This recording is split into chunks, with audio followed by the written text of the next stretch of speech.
You're so spot on about this. And I live in a rural state. I live in Nebraska. And I know also that the other thing that's going to be cut and that's going to close down in these rural communities is long term care facilities. And we experienced this with my stepmother who had Alzheimer's and was in a memory care facility in Nevada, Missouri, that we fought. We put a change.org petition together, my dad and I, and we all advocated, my sisters and I, and the community advocated to keep the Alzheimer's Care Center open.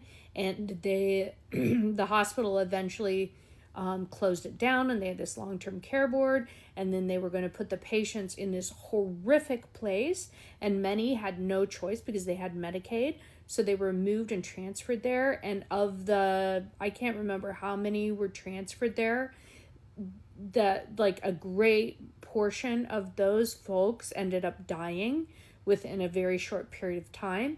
But those places are even going to be closed down. So this is absolutely horrific. And these people who voted for him, who didn't think about anybody but themselves, are now going to FAFO, right? Because I mean, we all are touched by these issues in our families, and they're going to be left with, maybe having to figure out how to care for their elderly family member who has dementia. This is gutting. Her family fought with everything they had: petitions, advocacy, community organizing, just to keep an Alzheimer's care center open, and it's still closed. Then the patients got moved to some terrible facility, and a huge number of them just died shortly after. And that was before these new cuts. That's the part that should terrify everyone. The system was already crumbling, and now they want to take a sledgehammer to what's left. The scariest part? More cuts mean more places like this shutting down. So all those families dealing with dementia, Alzheimer's, elderly care, where exactly are they supposed to go? You gonna quit your job and become a full-time caregiver? Because that's what's coming when there's nowhere left to take your loved ones. By now, I think we've all heard about the House GOP approved budget cuts to Medicare and Medicaid. If you're thinking, hey, I have private insurance, how does this affect me? It totally affects you. This affects you because it's going to limit your care and your access to care. Most hospital systems, especially in rural communities, rely on Medicare and Medicaid payments for up to 2/3 of their budget. Whether you're going to the larger hospital in the community for cancer care, primary care, urgent care, or labor and delivery, all of this affects you because your local clinics may be run by a larger hospital corporation. Most of our healthcare in the US is largely run by larger hospital systems in our communities. These cuts can lead to hospital closures. And it's not just the large hospitals themselves closing. We're talking about all their peripheral satellite facilities closing too, like radiology, primary care offices. And what this means is that you are going to be traveling farther for all your care. For example, Martin General Hospital in Williamston, North Carolina, shut down in 2023. Now everyone has to drive 30 miles or more to get to an emergency room. 30 miles to an emergency room. Say that again slowly. You know what 30 miles means when you're having a heart attack? It means you might not make it. A woman in labor? That baby's coming on the highway. A kid with a severe allergic reaction? You're just driving and praying. This is Wilmington, North Carolina, not some developing country, America. And the wild thing is, people will spend $400 on a tactical vest to protect their family, but won't lift a finger to protect the hospital that might actually save them. Madera County Hospital in California shut down in 2023 as well. Everybody within a 30-mile radius, 16,000 residents no longer have access to any kind of emergency care. And you don't even have to be in a rural community to feel its effect. Think about your local provider for cancer care, GYN care, pediatrics. If that clinic shuts down, how much farther do you have to go to get any sort of care? It's important to understand how policy changes can affect the care that we receive and have access to in all of our communities. So pay attention and speak up. Contact your state and federal representatives and let them know how these healthcare cuts can affect your community. Your voice matters. My daughter's speech therapist went out of business because Medicaid reimbursement rates were too low. We do not have Medicaid. I'm going to keep posting this until people understand that when Medicaid gets cut, everyone loses services. What a lot of people don't seem to get is that Medicaid is not just for other people. It is baked into the entire system. When Medicaid takes a hit, everyone feels it. Services disappear, clinics close, wait times will explode. Therapists, doctors, even home health aides, they're going to burn out or they're going to leave the profession altogether. Hold on, because this is what nobody seems to get. Medicaid isn't charity for other people. It's the foundation the entire system sits on. Her daughter's speech therapist went out of business because Medicaid reimbursement was too low, and they don't even have Medicaid. That's the whole point right there. When Medicaid gets cut, your kid's therapist disappears, your mom's home health aide quits, that clinic you like closes because half their revenue just vanished. It's like ripping the first floor out of a building and wondering why the third floor collapsed. It's all connected. That's how systems work. And not because they don't want to, but because they literally cannot afford to keep helping people. And this affects way more than just low-income families. Think about rural communities, elderly people in nursing homes, disabled adults, kids in school who need speech or occupational therapy. All of that gets gutted when Medicaid is underfunded. Schools lose specialists, hospitals shut down departments, emergency rooms get overwhelmed, and then guess what? Private insurance prices go up because they're covering the gaps that are left behind. Even if someone has private insurance, they might still rely on Medicaid covered providers without even realizing it. You might go to a clinic that takes all insurance, but if they lose their Medicaid patients, they can't keep the doors open. So now you just lost your provider too. And then people wonder why mental health services are impossible to get, why there's a 6-month wait to get a kid into speech therapy, why nursing homes are understaffed. Medicaid is the infrastructure. You pull one little thread and the whole thing starts to unravel. This parent is right to keep posting about it because cuts to Medicaid don't just affect them, they affect all of us, whether you want to admit it or not. 35 isn't a big number. Well, maybe it is. It depends on what we're talking about. If you live in Kentucky, and particularly we're talking rural Kentucky, 35 is a huge number. And that is the amount of hospitals that would be vulnerable to closure with these Medicaid cuts that Republicans are looming over us. 35 hospitals in Kentucky alone. And this state rep is basically sounding the alarm, saying, we don't have the money to fix this at the state level either. That's the part that should keep people up at night. These hospitals aren't just buildings, they're the biggest employers in these towns. You lose the hospital, you lose the jobs, the tax revenue, the nurses spending money at the local diner. The whole town dies. Not just the hospital, the town. And they're heading into a budget year in 2026 with basically empty pockets. So when federal cuts hit and people look to the state for help, the answer is going to be, we're broke too. Then what? If you'd like to see a list, here they are. Thank you to KY Policy for putting this together. You do great work. So screenshot or pause.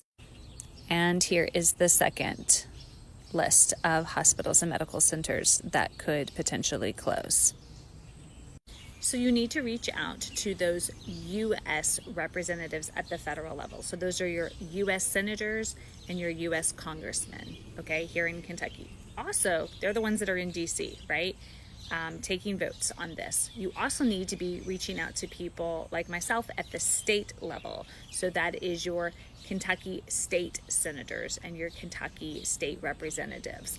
Those individuals need to know that you are deeply concerned about this, because here's what's going to happen. When those federal cuts start happening, Kentuckians will rightfully so look to us at the state level to say, what are you going to do about this? And we're going into a budget year in 2026, so we are preparing for that now. And the money's got to come from somewhere, and we don't have a lot of money in this state. And what is saved up, we could blow through pretty quickly. So this is really important that you're putting that pressure on the folks at that U.S., at that federal level, for those representatives that are representing you in D.C., but also make sure you reach out to your people here at the state level. Hey everyone, it's Andy. I'm out on the road, but wanted to take a minute to tell you that I believe that healthcare is a basic human right, and the citizens of the United States of America should be able to see a doctor in and around where they live. That's why this big, ugly bill is so dangerous and devastating. It is going to damage rural health care in a way that we might not be able to recover from. Just in Kentucky, it's predicted to close or threaten to close up to 35 rural hospitals. Each of those has hundreds of jobs. Each of those is the largest or second largest employer in their community. What it's going to do to the economy of these communities is going to damage them so much. And then for people living in these areas, whether they have private insurance or Medicaid, they're going to have to drive hours just to see the same doctor that used to live in their community. So raise your voice, speak up, speak out. We got to stop it. She said it plain. Healthcare is a basic human right, period. And the economic math backs her up. These hospitals are the first or second biggest employer in their communities. When they close, everything collapses. Every other developed nation figured this out. Canada, UK, Germany, Japan, all of them. But in America, the word universal makes people act like you suggested burning the Constitution. Meanwhile, those same people are about to drive their pregnant wife 90 minutes to deliver a baby because the local hospital couldn't survive. We all know the Senate is currently debating the nasty, horrible, awful bill, and they will probably be voting on it tomorrow. If that goes through, I realize that my hometown hospital will be at high risk of closing. Not only that, but another one that is close to it will also be at a high risk of closing, meaning 3 communities would be going to one hospital. So here's what that would look like. You already think you're waiting a long time at the ER? Well, that's going to go up because there's going to be more people trying to get into this one hospital. And then think about the ambulance. If you need an ambulance, depending on where you are, can they get to you? And if they do, it's just going to be a lot more of a delay. And what if you need surgery? Just all of that, there's going to be a lot more people that's going to be backed up. And there will definitely be a staffing shortage because there's going to be an influx of patients. And if they do hire more people, how are they going to get the beds to put you somewhere in the ICU or wherever you need to be? Just because they hire more people doesn't mean they have a place to put you. There's going to be a longer travel time for people to get to the hospital. So what if you are a pregnant woman or somebody that you care about is pregnant and their water breaks and they're going to have to be traveling an hour, hour and a half, 2 hours to get to the hospital? And I also think about elderly patients like my parents. My parents still live by where this hospital is most likely going to be closing. They're going to have to travel a lot longer if they need care. And the burnout risk of the staff that is there now having this influx of 2 other communities going on to their hospital, that's going to be huge. There are around 338 hospitals that are at a high risk of closing if this bill goes through. I'm going to put a link of the list of those in my link tree, so go check it out and see if there is one that's going to be close to you. There is still time to call these senators and just basically say, why do you hate your constituents? Why are you trying to take away all of this care from them?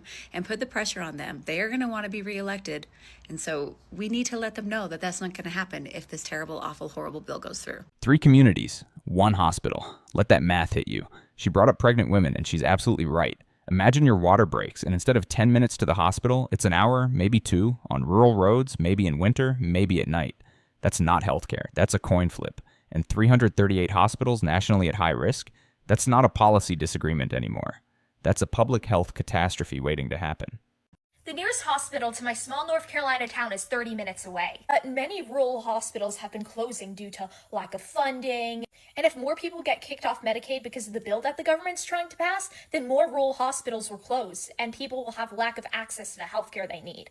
But the Progressive Party is committed to giving people, no matter where they are, access to healthcare. Through our universal healthcare program, we hope to be able to build hospitals everywhere, including in rural areas. And with our education funding plan that will give more money to underfunded schools, more people in rural areas will be able to become doctors and give back to their communities. It is time that everyone gets the healthcare they deserve. Join us at progressforus.org today and follow for updates.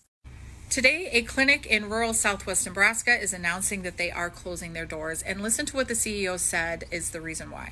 Unfortunately, the current financial environment, driven by anticipated federal budget cuts to Medicaid, has made it impossible for us to continue operating all of our services, many which have faced significant financial challenges for years. This is the community hospital CEO, Troy Brentz, said in a statement. And unfortunately, this looks to be the first of many. It is estimated that over 190 rural hospitals and clinics are in immediate danger if this bill passes of not being able to keep their doors open. Let's pretend you're a hospital and see how the Big Beautiful Bill Act affects you. You own an average run-of-the-mill hospital. 2 patients come in and they both need emergency medical care. One patient has commercial medical insurance, the other one does not. The care for both patients costs $2 each. $2 for patient 1 and $2 for patient 2. For patient 1, you go to their commercial insurance payer, you negotiate, you get your $2 back. Patient 2 can't pay the $2, but because the government knows that they're living in poverty, they agree that they are going to pay you, the provider, the $2 on the patient's behalf. The costs are $4. You have $4 in your hand. Now, let's say the government says, you know what, we're actually not going to pay for some of these patients. So the next time when the 2 patients come in, your cost as the doctor is $4. Now, you get $2 back from the commercial insurance payer, but these other $4, the government says, we're not paying that. So what do? You go back to patient 1 and you say, hey, unfortunately, I'm going to need $4 from you, patient 1. Even though your care only costs $2, I'm going to need $4 because I need to cover all of these costs. Now, let's take this a step further and assume that you, Dr. Jean, you are a doctor who owns a rural hospital instead. So now, instead of half of your patients having commercial insurance and half being under the poverty line, now both patients are under the poverty line. So now if the same 2 patients come in and they both need emergency care worth $2 each, now you don't have a commercial insurance to bill for any of this. And also the government said, hey, we're not going to let you bill us for this either. So what do you do with your $4 costs? Nothing. You can't pay your doctors, you can't pay your bills. And so eventually these $4 build up and you close. Not patient 1 and patient 2 who had to come to you for emergency medical care, except now that you're closed, now they have to go somewhere else, somewhere further, if they make. Okay. She just explained hospital economics, so clearly a child could follow it. 2 patients, $2 each, the math is simple. When the government stops paying its share, the hospital dies. And for rural hospitals, it's even worse because there's no commercial insurance to shift costs to. Most patients are below the poverty line, so when funding disappears, there's no backup plan, no safety net, no creative accounting trick. The doors just close. And the patients, they drive somewhere farther. If they make it. That if is doing some heavy lifting in that sentence, and it shouldn't have to. What I really want to know is just how y'all lay your head down at night knowing you are the world's biggest hypocrite. I truly can't imagine what it feels like to rely on government services and then support wholeheartedly and blindly a person who is slashing those things from everybody. So you should absolutely go and watch the rest of her video. It's great. She makes a lot of excellent points. But I want to address this question that people have, that if you're not from the South or you haven't spent a significant amount of time here or you didn't grow up here, you might not understand. And that's, how do all these people who rely on government services vote against government services and vote to take away government services? Like, why are they screwing themselves like that? And the answer to that is they don't think they are. And that sounds crazy at first, but let me explain. So people who rely on those services and then vote to take them away, they all think of themselves as the exception to the rule. All of them, every last one of them, they think they're the exception to the rule.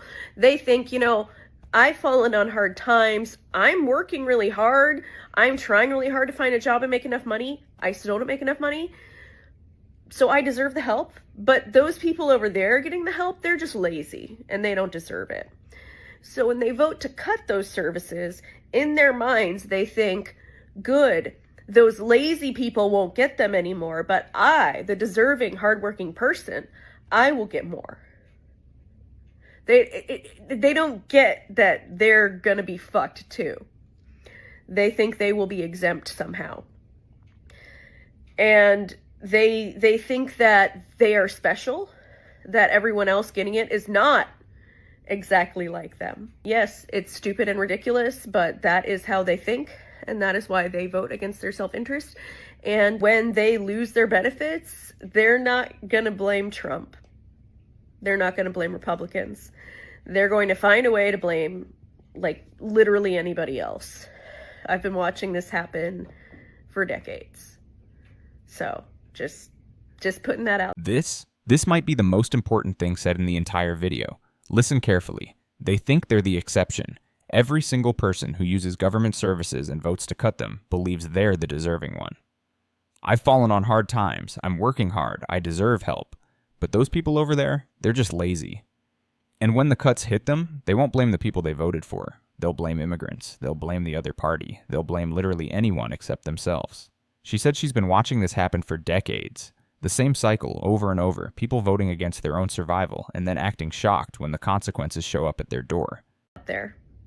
You think these Medicaid cuts aren't going to come for you? They sure are. Medicaid is a major funding source for all hospitals, especially if you live in a rural area. Without these funding dollars, your hospital may close. Your ERs may close while the hospital stays open, but for emergency care, you'll have to travel farther. Need a specialist? They may be farther away too. And if your hospital doesn't close, if the neighboring town's hospital closes, guess who's coming into your town to use those resources? This leads to more wait times even for you, even if you have private insurance. U.S. political propaganda makes you think that universal health care would lead to longer wait times. Honestly, how long are you waiting for your doctor's appointments? I have stage 2 breast cancer, and I've had to wait weeks and sometimes even a month or more for urgent care related to my cancer. Chances are you already have to wait weeks and months to see a specialist right now with your private insurance in America, in this current healthcare system. Oh, by the way, you might actually be on Medicaid and not realize it. Medicaid dollars subsidizes plans in every state, and every state has rebranded it, so it's not just called Medicaid. Are you on Fidelis, WellCare, United Healthcare Community Health, Health First, Metro Plus, Can Care, Apple Care, Hoosier Care? If you're on any of these healthcare insurance programs, this is going to affect you. Healthcare is a human right. We are already paying the price for a system built on profit. People who don't have insurance still get sick, still go to the ER. They just can't pay their bills. That hospital has to eat the cost, and they eat the cost and they raise their prices for you if you have private insurance. Medicaid cuts hurts all of us. Not having a universal healthcare system that supports all of us is a problem in America.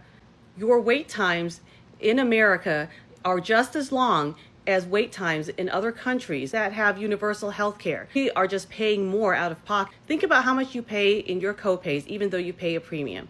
Other countries don't have to pay this. Don't be fooled. Medicaid cuts hurt all of us. Healthcare is a right. Hey, New York, on June 12th, 2025, a group of senators wrote a letter to the majority leaders and Donald Trump with a report on which hospitals they're anticipating will have to close because of Medicaid cuts. I have that report pulled up, and I thought folks might be curious to know which hospitals in New York are on the list. Wyoming County Community Hospital, Newark Wayne Community Hospital, Geneva General Hospital, Bon Secours Community Hospital, and Port Jarvis, if you know how to pronounce that. Tell me in the comments. Westfield Memorial Hospital, Claxton Hepburn Medical Center, Messina Memorial Hospital, Garnet Health Medical Center, Clifton Fine Hospital, Gouverneur Hospital, and Lewis County General Hospital. I know for at least Lewis County, that's the only hospital in the entire county. If this will impact you, if it's something that you're worried about, currently in the New York State Senate is the New York Health Act. This is a bill to bring universal health care to New York State. It includes primary care, specialty care, reproductive care, mental health care, dental, vision, hearing, long-term care. I'm probably missing something else, but it is planned to be funded by a progressive tax. They are anticipating for 90% of New Yorkers, it will still be cheaper than the current monthly premium you pay for your private health insurance. And for those of you who may or may not have seen my earlier videos, if you're not aware, health insurance and Medicare do not pay for long-term health care. Medicaid is the most common payer for long-term care services. More than half of the people who receive long-term care services in the country use Medicaid as their form of payment. So in addition to those hospital closures, it's anticipated that a lot of nursing homes or long-term care providers will also have to close. If you are really wanting to push our New York State electeds to have an alternative put in place before these cuts impact us at the end of 2026, please reach out to your New York State Senator and ask them to sponsor the New York Health Act. Thanks. Love you. Bye. You know what really concerns me about this Medicaid cut? 1 in 4 Americans have a mental illness. The mood stabilizers, the anxiety disorders, antipsychotic medications, the therapy, all the things that keep a whole lot of people sane and safe. I think a lot of social workers going to have a heavier caseload. A lot of these mental institutions are going to be busy. A lot of prisons are going to be busy. Like, it isn't just Ozempic. This you know what I'm saying? It takes a lot to live in this country. We wear people out. And so you're going to have whole families off their meds. And all these places will not have the funding that came from Medicaid to be able to service as many patients. Like, now than ever before. Leave people alone. Don't try people's patience. You know what I'm saying? Move around. Move around. And here it is, the part nobody talks about. 1 in 4 Americans has a mental illness, and Medicaid keeps a lot of those people stable, medicated, functioning. She's right. You pull that funding and you're not cutting a budget line, you're unleashing a crisis. Whole families off their meds. People with serious conditions losing access to therapy, medication, everything that keeps them safe. Where do they end up? Streets? Prisons? Or worse? And the cruelest irony? The same people who defund mental health care will turn around and blame the mental health crisis when something terrible happens. It's like setting a fire and complaining about the smoke.